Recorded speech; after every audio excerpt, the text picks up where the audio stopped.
శ్రీ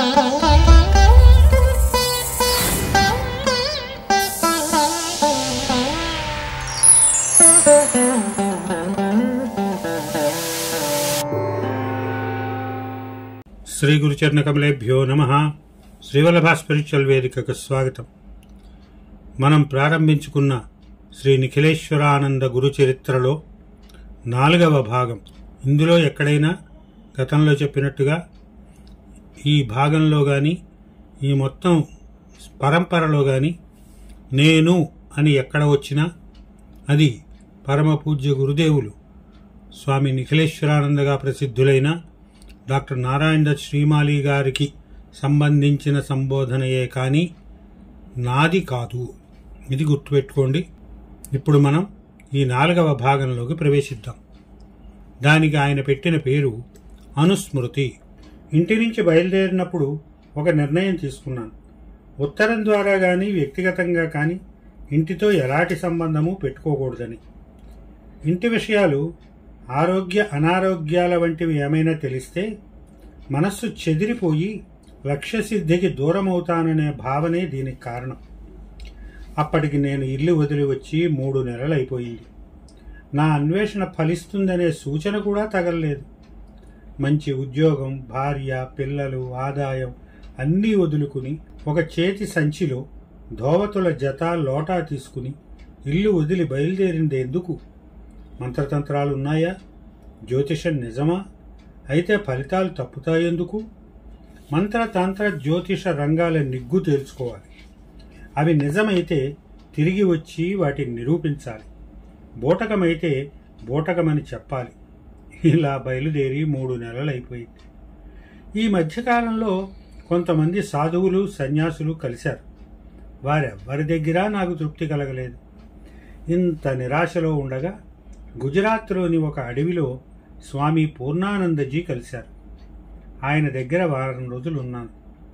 ఆ వారం రోజులు ఆయన భోజనం చేయటం కానీ నీళ్లు తాగటం కానీ చూడలేదు.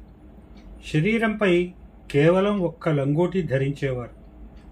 నేను దగ్గరలోని పల్లెకి వెళ్ళి పిండి తెచ్చుకుని రొట్టె చేసుకుని దానిని నీళ్లతో దిగమింగుతుంటే చూసి నవ్వేవారు. స్వామీజీ దగ్గర మొదటిసారిగా శిష్యునికి ఉండవలసిన లక్షణాలు తెలిసాయి.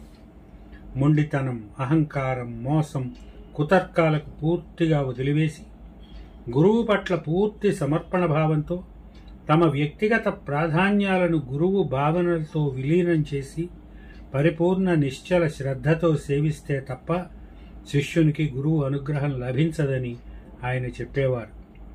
స్వామీజీ గాయత్రి ఉపాసకులు, ఎన్నో పునశ్చరణలు చేసినవారు. ఆయన దగ్గర ఎన్నో విషయాలు నేర్చుకోవాలని ఆశించాను. కానీ ఆయన మౌనంగా ఉండిపోయారు. 8వ రోజున ఆయన పాదాలకు నమస్కరించి అనిశ్చిత లక్ష్యం వైపు సాగిపోయారు. స్వామి పూర్ణానందజీ దగ్గర నుంచి బయలుదేరిన తర్వాత మధుసూదన్ బాబా అనే అఘోరీతో నివసించే అవకాశం కలిగింది. ఆయన తంత్ర విద్యలో చాలా వరకు నిష్ణాతుడు. పాములను పట్టుకుని జేబులో వేసుకు తిరిగేవాడు. ఎంతటి మనిషినైనా నోటితో ఊది మట్టి కరిపించేవాడు. ఎదురు తిరిగిన వారి నోట రక్తం కక్కించేవాడు. ఎంత మంట పెట్టినా నీళ్లు వేడి కాకుండా చేసేవాడు. ఇలా ఎన్నో చిన్న పెద్ద విద్యలు ఆయన కరతలామలకాలు. నా సేవకు మెచ్చి వాటిని నేర్పాడు కూడాను. ఒకనాటి అర్ధరాత్రి వెన్నెల వేళ నన్ను శ్మశానానికి తీసుకువెళ్ళాడు. ఈరోజు నువ్వు భూత విద్య నేర్చుకోవాలి. ఒక భూతాన్ని వశం చేసుకుంటే చాలు, ఇక ఏ లోటు ఉండదు.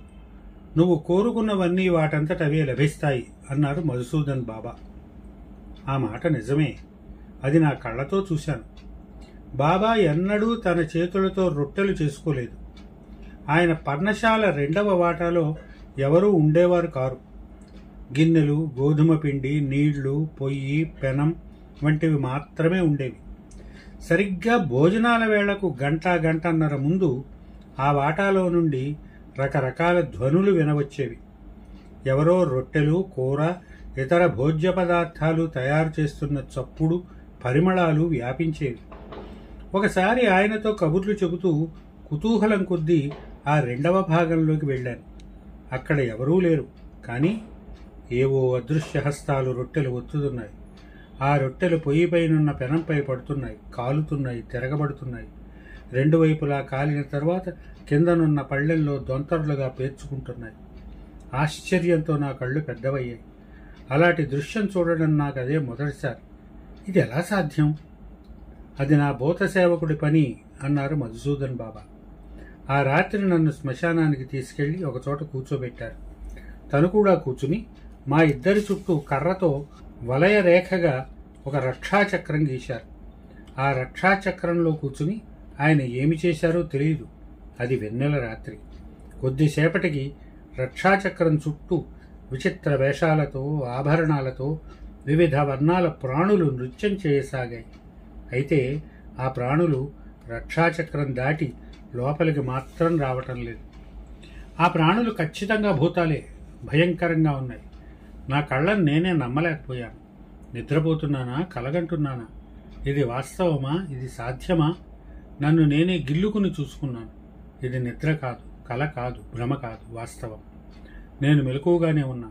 నా ఎదుట దృశ్యం భయానకం. బాబా ధ్యానం ఎటో ఉంది.